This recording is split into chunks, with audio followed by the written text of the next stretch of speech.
Today, I want to talk about two technicians, Chuck in a truck or Paul the Pro.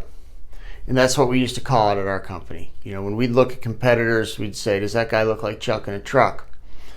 So let's compare and contrast what Chuck in a truck versus Paul the Pro would look like out in the field, okay? First thing, workday starts at 7 a.m. for a lot of us.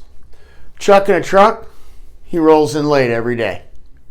Every single day he's late. Every single day the boss is wondering if he's going to even show. Every single day he's running in like we all don't know he's late already.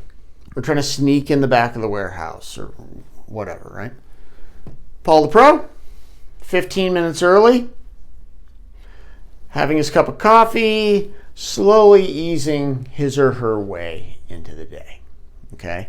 They're getting ready to work.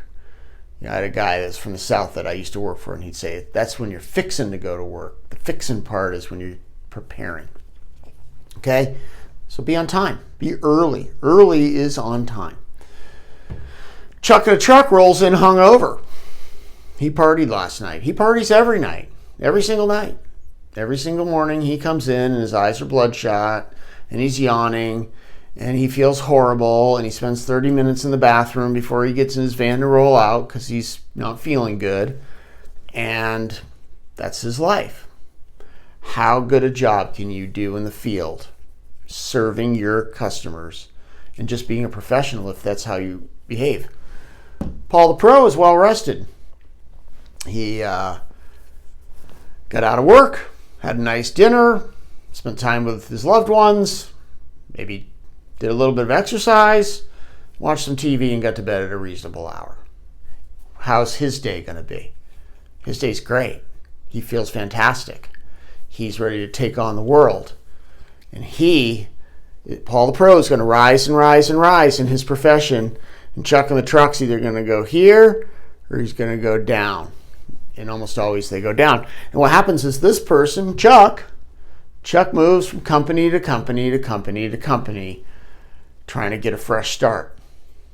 The fresh start is behaving like Paul, not Chuck. Okay? Chuck, he rolls in dirty, wrinkled clothing. Maybe he has a uniform, maybe he doesn't, whatever.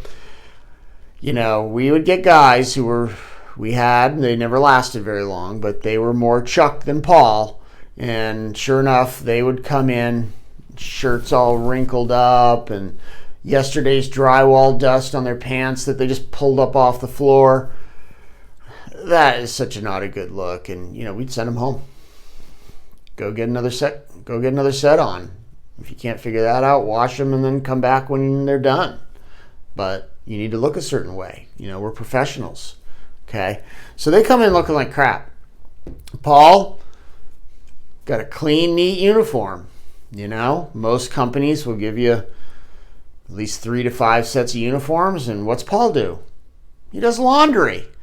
And he folds it up and he puts it in a drawer. And then that morning, he puts a clean shirt on, pulls on a clean pair of Carhartts or Dickies or whatever you guys are wearing. And he rolls out and he looks like $1 million. And he's going to add on sale, and he's going to have happy customers, and he's going to get Yelp reviews that are 5-star, and that's why he's a pro, okay? Chuck, 3 days of stubble, man, seemingly all the time. Just shaves one day. The one day he's not hungover, he shaves. He feels good that day.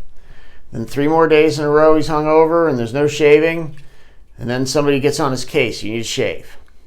And he always looks disheveled.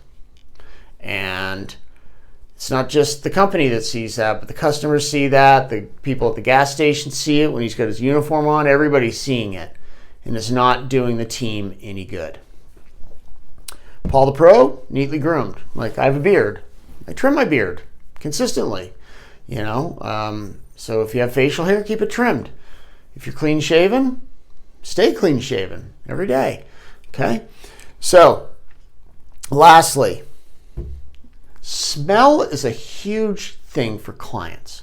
What we smell like really matters. Like, mean, yes, we need to look good, but how we smell is an even bigger deal, okay? So Chuck rolls in reeking of cigarettes and booze because that's kind of what he lives on. Those are his two basic food groups. And he goes into a non-smoker's house and his clothes reek of cigarettes and his hair reeks of cigarettes and he reeks of cigarettes, and they don't like it. They're repulsed to the point where they want him out of the house. Okay, so maybe he had last night's booze is still on his breath. You can't just make that go away with a little bit of gum. And they're going, oh, I don't know about this guy. He seems like a drunkard. I don't trust him. Okay, maybe Paul smokes too, but nobody would know that Paul smokes because with him you can smell nothing. No Axe body spray trying to hide stuff, no heavy cologne, no soap. And then whatever he does to keep his breath smelling good. I've had many, many, many technicians over the years who smoked that they would literally work for me for a year or two before I even found out. Never smelled like cigarettes. I don't know how they did it. I don't care how they did it. They just did it. And they were Paul the Pro. Okay? So if you smoke, make sure you don't smell like smoke because it offends clients. Okay? And then, just control how your breath smells. So I know this stuff sounds so basic, but don't be Chuck in a truck. There are far too many guys that are Chuck in a truck and they never flourish, which makes it so much easier for Paul the Pro to rise up and do well.